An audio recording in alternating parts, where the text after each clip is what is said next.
Hey all, how you doing?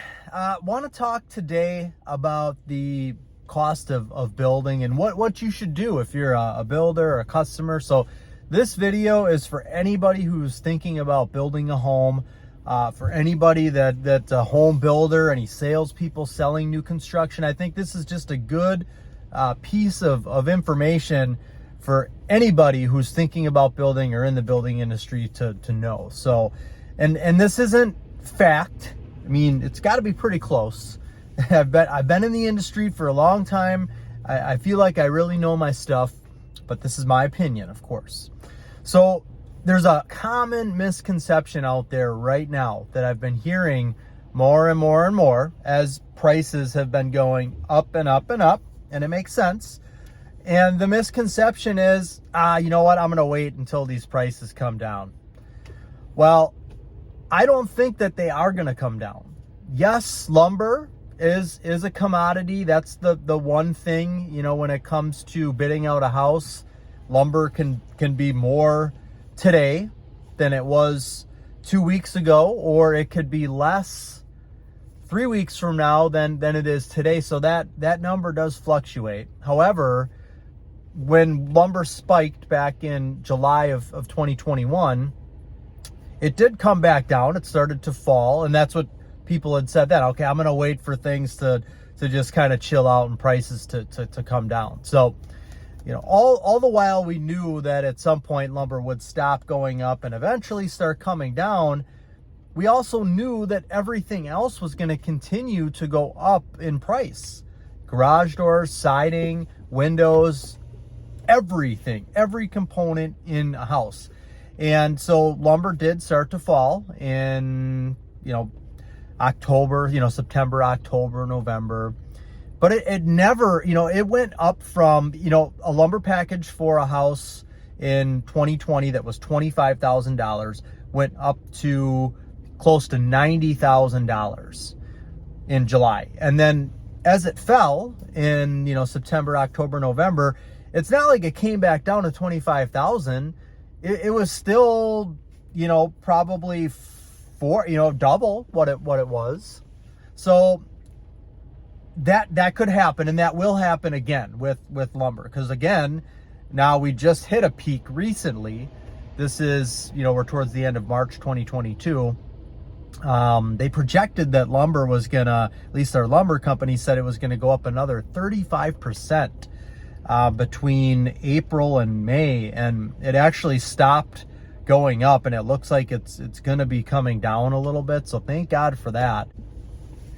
My point here is that lumber can come down, it will come down, but it's not going to be enough to offset everything else that's continuing to go up in price. So for the people who have been saying, I'm just going to wait for things to kind of chill out, for prices to go down, even if we go back to 2007, 2008, when we experienced our housing crash, that lasted, 2007 is kind of when it happened. Values were way up there, prices were way up there.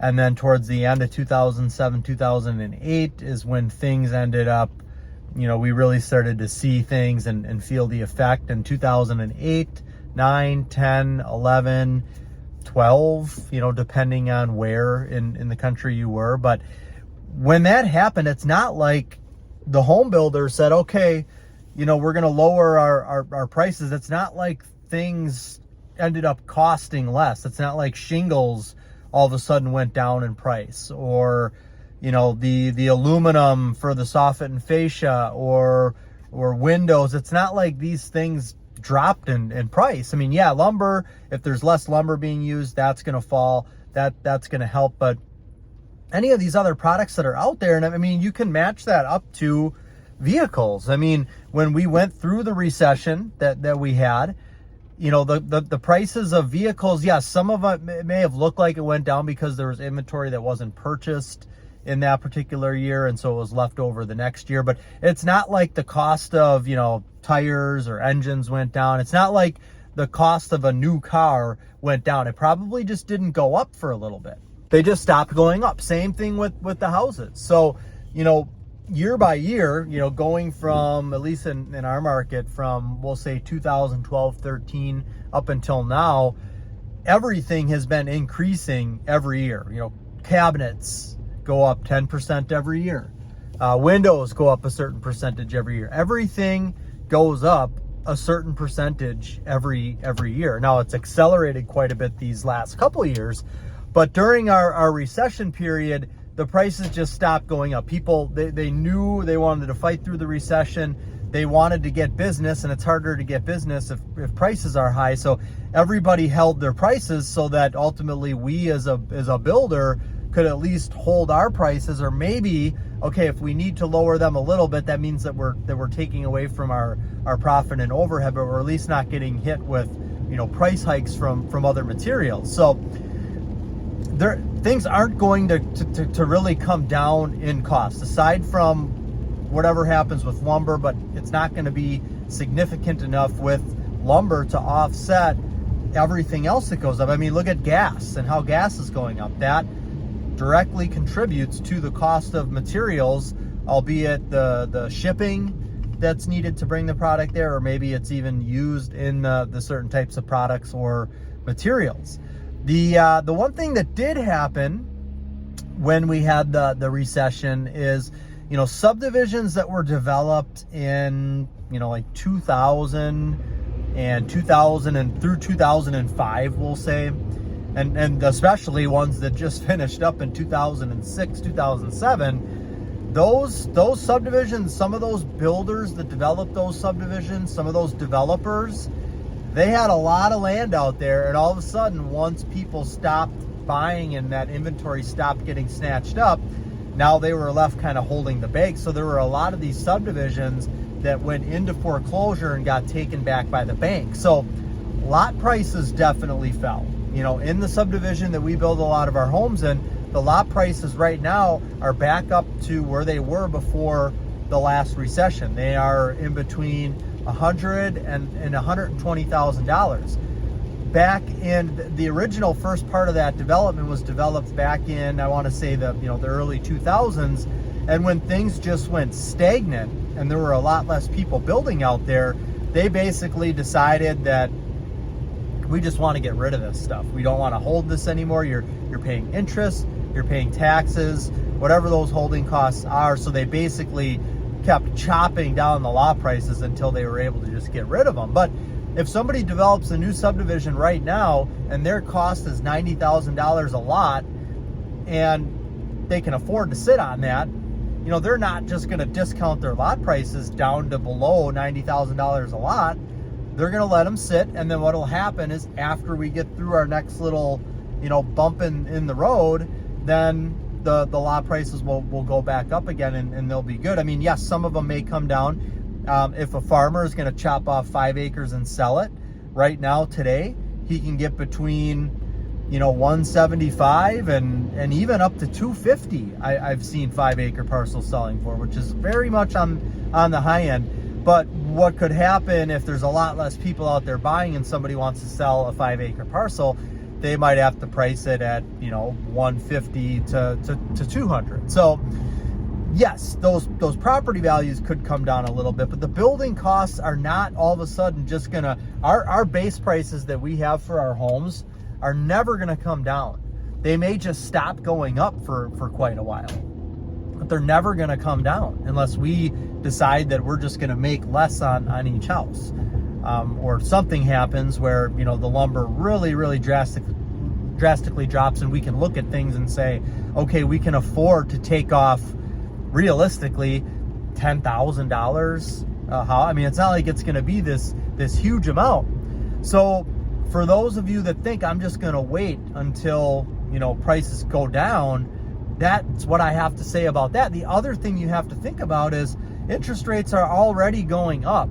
And what if interest rates climb for the next 5 years? What if they get up to 6, 7, 8% 5 years from now, 4 years from now, 3 years from now, whatever that is? You're going to look back and say, okay, I wish I would have gone with, if prices stop going up today, and 3 years from now, price is still the same because it stopped going up, but everybody needs to hold their prices so that they can continue to sell inventory and build houses and sell products and do what they need to do, you're going to be worse off because your interest rate is going to be at 6%. The cost is the same as it was, but now your interest rate's a lot higher. So I'm not just saying go ahead and even if you can't afford it, just go ahead and build anyways, because it's never going to get any better price-wise. But if you can afford to do it, I don't feel like things are going to go down if you wait. I think that's just a misconception to kind of get out of your head. So maybe that makes you rethink the size and type of home that you're going to build.